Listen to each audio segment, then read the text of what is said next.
আসসালামু আলাইকুম। তো আমি যখন মালয়েশিয়াতে আসি 23 সালের ডিসেম্বরে, তো সেই সময়ে তো নতুন ছিলাম। যাই হোক, অনেক ভয় পেতাম, বাইরে বেরোতে পারতাম না। তো আমাদের কিন্তু বলছিল কনস্ট্রাকশনের ভিসার কথা, কাজের কথা। তো আসার পরে আমাদেরকে বলে যে আমাদের যাইতে হবে রাবার বাগানে। তো আমরা সেটা যাইতে চাই নাই। তো এরপরে একটা অফিসে গেলাম। তো অফিসে যাওয়ার পরে একটা নেপালি, মানে চিন্তা করতে পারবেন না, তারে নিয়ে আসছে হলো সিকিউরিটি গার্ডের কথা বলে।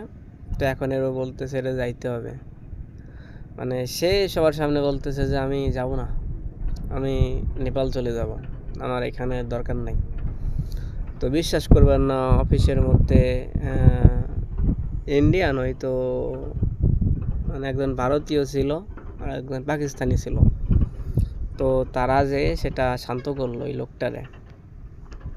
আর আমাদের দেশের নারায়ণগঞ্জের একটা কিসের বাচ্চা বলবো, এটা তো বলতে পারতেছি না। তো সেই লোকটা ছিল, সেই লোকটার যে ভাই গরম, এরা বিশ্বাস করতে পারবেন না। সে কিন্তু অফিসে ঝাড়ু দেয়। আর ওই যে ভারতীয় পাকিস্তানি, এরা কিন্তু ভালো একটা পোস্টে আছে অফিসের মধ্যে, তো চাকরি করে। এরা গিয়ে নেপালিকে ধরতেছে, ভাই রুকো যারা, টেনশন নেই করেগা। ঠিক আছে, এই হলো অবস্থা।